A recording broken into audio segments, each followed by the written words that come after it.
வணக்கம். மாலை முரசு செய்திகளை விரிவாக பார்ப்பதற்கு முன் தலைப்புச் செய்திகளை பார்க்கலாம். தீபாவளி பண்டிகையினையொட்டி பெங்களூரு, ஓசூரிலிருந்து சொந்த ஊர்களுக்கு பயணிக்கும் மக்கள். கிருஷ்ணகிரி சுங்கச்சாவடியில் ஏற்பட்டுள்ள கடும் போக்குவரத்து நெரிசலால் அணிவகுத்து நிற்கும் வாகனங்கள்.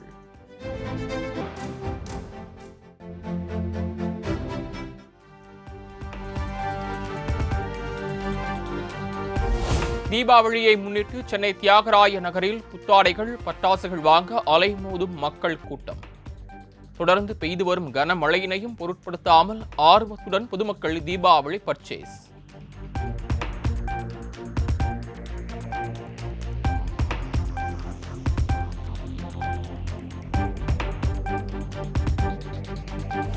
தீபாவளி பண்டிகையினையொட்டி சென்னை தியாகராய நகர், புரசைவாக்கம் உள்ளிட்ட பகுதிகளில் பாதுகாப்பு பணியில் 18,000 போலீசார் தீவிரம். பீச், பார்க், மால் என மக்கள் அதிகம் கூடும் இடங்களில் சிசிடிவி கேமராக்கள் மூலமாக காவல்துறை கண்காணிப்பு.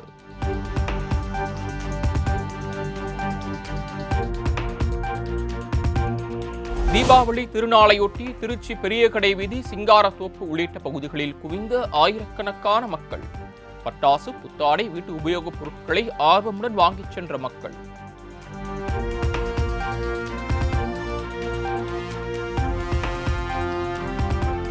நாளை மறுநாள் தீபாவளி கொண்டாடப்பட உள்ள நிலையில் திண்டுக்கல் கடை வீதிகளில் அலைமோதிய மக்கள் கூட்டம். புது துணிகள், பட்டாசுகள் உள்ளிட்ட பொருட்களை வாங்க பொதுமக்கள் ஆர்வம்.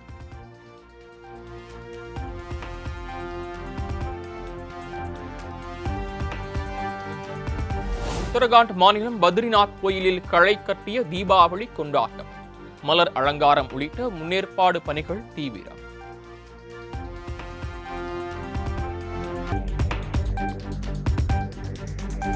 உத்தரப்பிரதேச மாநிலம் அயோத்தியில் தீபாவளி பண்டிகையை வரவேற்கும் பணிகள் தீவிரம். ஆற்றங்கரைகளில் பல்வேறு வடிவங்களில் தெப்பம் மற்றும் அகல் விளக்கு விற்பனை தீவிரம்.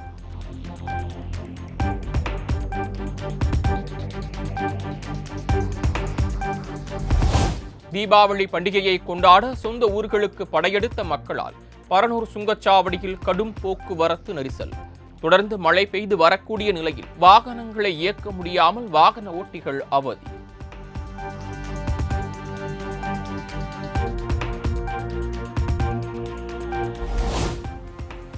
செங்கல்பட்டு, விழுப்புரம், கடலூர், கள்ளக்குறிச்சி உள்ளிட்ட 20 மாவட்டங்களில் தீபாவளியன்று கனமழை பெய்யும்.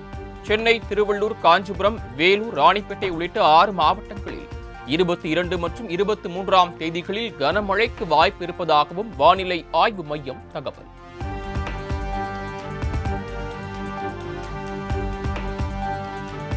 தமிழகம், புதுச்சேரியில் கடந்த 24 மணி நேரத்தில் 40 இடங்களில் கனமழை பதிவு. 5 இடங்களில் மிக கனமழை பெய்திருப்பதாகவும் வானிலை ஆய்வு மைய இயக்குநர் செந்தாமரை கண்ணன் தகவல். இடங்களிலும் புதுச்சேரி, காரைக்கால் பகுதிகளிலும் மழை பெய்துள்ளது. 40 இடங்களில் கனமழையும் 5 இடங்களில் மிக கனமழையும் பதிவாகியுள்ளது. அதிகபட்சமாக விருதுநகர் மாவட்டம் ராஜபாளையத்தில் 18 சென்டிமீட்டர் மழை பதிவாகியுள்ளது.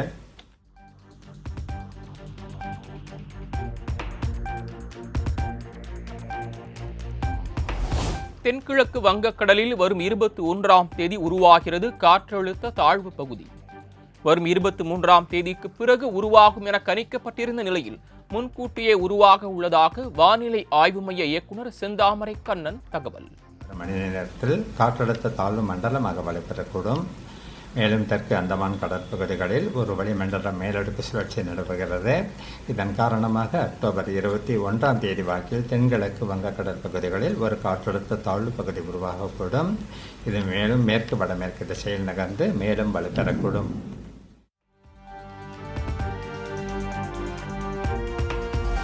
நீலகிரி, கோவை ஆகிய 2 மாவட்டங்களுக்கு இன்று மிக கனமழைக்கான ஆரஞ்சு அலர்ட். சென்னை, தேனி, தென்காசி, நெல்லை உள்ளிட்ட 20 மாவட்டங்களில் இன்று கனமழைக்கு வாய்ப்பிருப்பதாக வானிலை ஆய்வு மையம் கணிப்பு.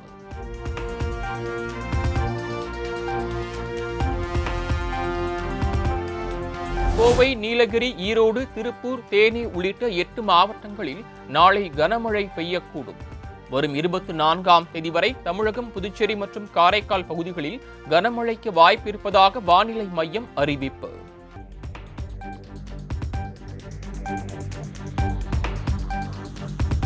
திருவள்ளூர் மாவட்டம் கல்பாக்கத்தில் குடியிருப்புகளை சூழ்ந்த மழை வெள்ளம்.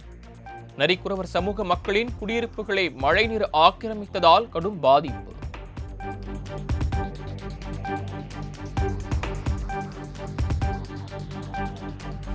தேனி மாவட்ட மேற்கு தொடர்ச்சி மலைப்பகுதிகளில் விடிய விடிய கொட்டி தீர்த்த கனமழையால் சின்ன சுருளி அருவியில் கடும் வெள்ளப்பெருக்கு.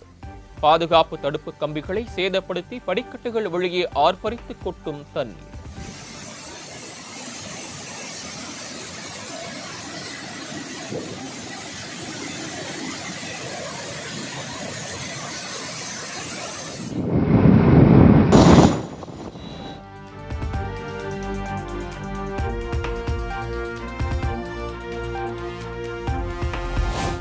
விருதுநகர் மாவட்டத்தில் வெளுத்து வாங்கி வரும் தொடர் கனமழை. ராஜபாளையம் ஐயனார் கோயில் ஆற்றில் கடும் வெள்ளப்பெருக்கு.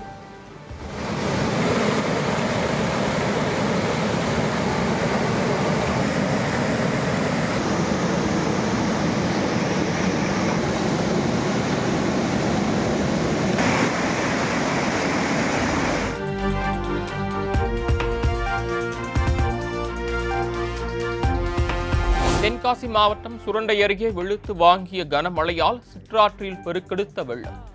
வெள்ளத்தில் அடித்துச் செல்லப்பட்ட விவசாயியை கயிறு கட்டி பத்திரமாக மீட்ட தீயணைப்புத் துறையினர்.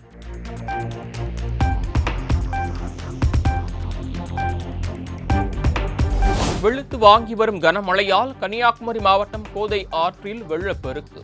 திருப்பரப்பு அருவியில் தண்ணீர் ஆர்ப்பரித்து கொட்டி வரும் நிலையில் சுற்றுலா பயணிகள் குளிக்க கட்டுப்பாடு.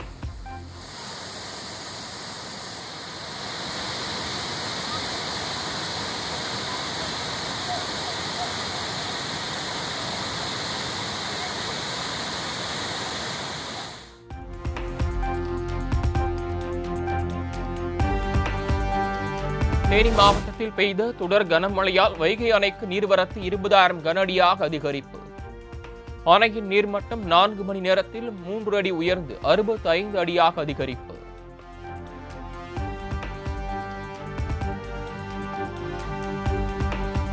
தமிழகத்தில் வடகிழக்கு பருவமழை தீவிரமடைந்துள்ள நிலையில் அரக்கோணம் மையத்தில் தயார் நிலையில் தேசிய பேரிடர் மீட்புப் படையினர். பாதுகாப்பு உபகரணங்களுடன் தலா 30 பேர் கொண்ட 5 மீட்புக் குழுக்கள் தயார் நிலையில் உள்ளனர்.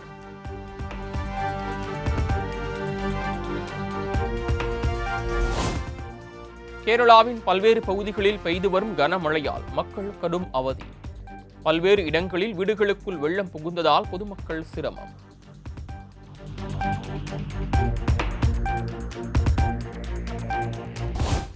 நாகையில் குடோனிற்கு கொண்டு செல்ல போதுமான லாரிகள் இயக்கம் இல்லாததால் நெல் கொள்முதல் நிலையத்தில் ஏராளமான நெல் மூட்டைகள் தேக்கம். போர்க்கால அடிப்படையில் நெல் மூட்டைகளை கொள்முதல் செய்ய மாவட்ட நிர்வாகம் நடவடிக்கை எடுக்க விவசாயிகள் கோரிக்கை.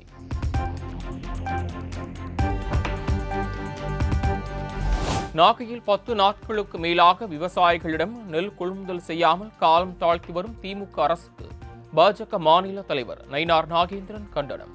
நெல் கொள்முதல் செய்வதில் தாமதம் ஏற்படுவதாக அதிகாரிகள் கூறுவது ஏற்புடையதல்ல எனவும் காட்டம்.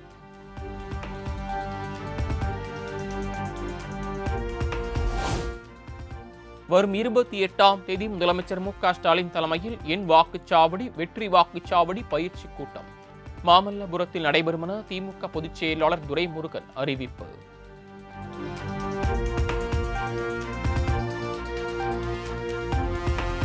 கீழடி அறிக்கையை தடுப்பதற்கு மத்திய அரசு குட்டிக்கரணங்கள் போடுவது ஏன்?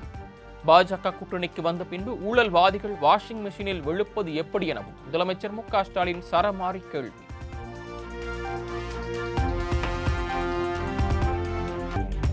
பாஜகவின் தேர்தல் வெற்றிக்காக மக்களின் வாக்குகளை பறிக்கும் வாக்கு திருட்டை ஆதரிப்பது ஏன் என முதலமைச்சர் மு.க. ஸ்டாலின் கேள்வி. எதிர்க்கட்சிகள் ஆளும் மாநிலங்களில் ஆளுநர்களை வைத்து குழப்பம் விளைவித்து என்ன சாதிக்கப் போகிறீர்கள் எனவும் காட்டம்.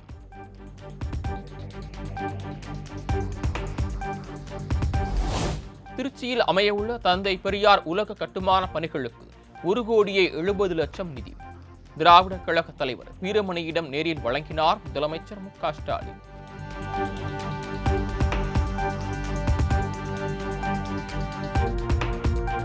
2026 தேர்தலில் தாவேகா தலைவர் விஜய் தலைமையில் கூட்டணி அமையும் என அமமுக பொதுச் செயலாளர் டிடிவி தினகரன் ஆரூடம். இந்த கட்சிகளுடன் விஜய் கூட்டணி அமைப்பார் என்பது விரைவில் தெரியும் எனவும் பேட்டி. இதெல்லாம் கதைகள் தான். ஆனா எனக்கு தெரிந்தவரை விஜய் அவர் தலைமையில் கூட்டணி அமைப்பதற்கு வாய்ப்பு இருப்பதாக தான் நினைக்கிறேன். அவர் தலைமையில் ஒரு கூட்டணி தேர்தலில் போட்டியிடுவதற்கு தான் வாய்ப்பு இருப்பதாக நினைக்கிறேன். அது யார் கூடனா அது போக போக தான் தெரியும்.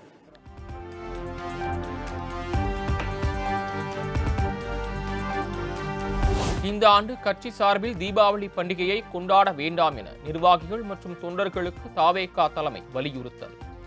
கரூரில் கூட்ட நெரிசல் சம்பவத்தில் உயிரிழந்தவர்களுக்கு அஞ்சலி செலுத்தும் வகையில் அறிவிப்பு.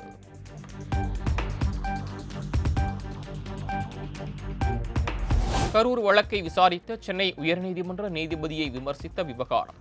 கைது செய்யப்பட்ட ஓய்வு பெற்ற காவல் அதிகாரி வரதராஜனுக்கு ஜாமீன் வழங்க சென்னை முதன்மை அமர்வு நீதிமன்றம் மறுப்பு.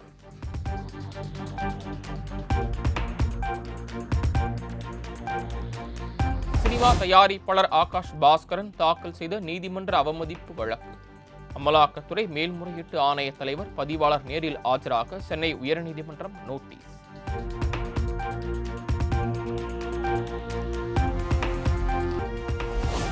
சென்னையில் ஆபரண தங்கம் சவரன் ஒன்றுக்கு 96,000 ரூபாய்க்கு விற்பனை. இன்று காலை சவரனுக்கு 2,000 ரூபாய் குறைந்த நிலையில் தற்போது 400 ரூபாய் அதிகரிப்பு.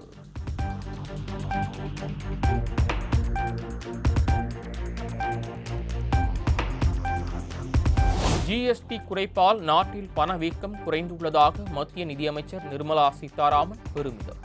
Car, AC, washing machine, TV உள்ளிட்ட பொருட்களின் விற்பனை அதிகரித்துள்ளதாகவும் பேட்டி.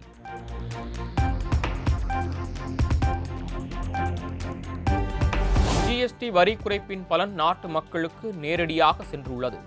பிரதமர் மோடியின் தீபாவளி பரிசு மக்களை முழுமையாக சென்றடைந்துள்ளதாகவும் நிர்மலா சீதாராமன் பெருமிதம்.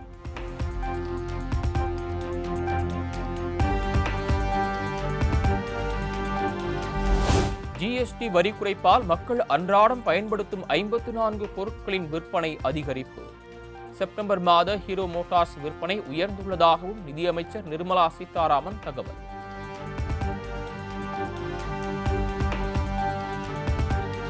பஞ்சாப் நேஷனல் வங்கியில் 13,000 கோடி ரூபாய் மோசடி செய்துவிட்டு தலைமறைவான விவகாரம். கடந்த 2018ஆம் ஆண்டு வெளிநாட்டுக்கு தப்பிய வைர வியாபாரி மெஹல் கோச்சியை இந்தியாவிடம் ஒப்படைக்க வேண்டும் என பெல்ஜியம் நீதிமன்றம் உத்தரவு.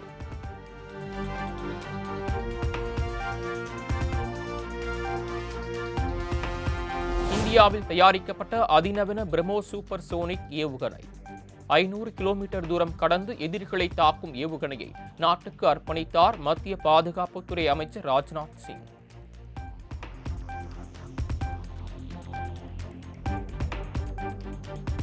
பிரிட்டன் விமானப்படையின் விமானிகளுக்கு ஹாக் T2 போர் விமானங்களை இயக்க இந்திய விமானப்படை சார்பில் பயிற்சி. காலனி ஆதிக்க காலத்தில் இந்தியர்களுக்கு பிரிட்டன் பயிற்சி அளித்த நிலையில் மாறும் வரலாறு.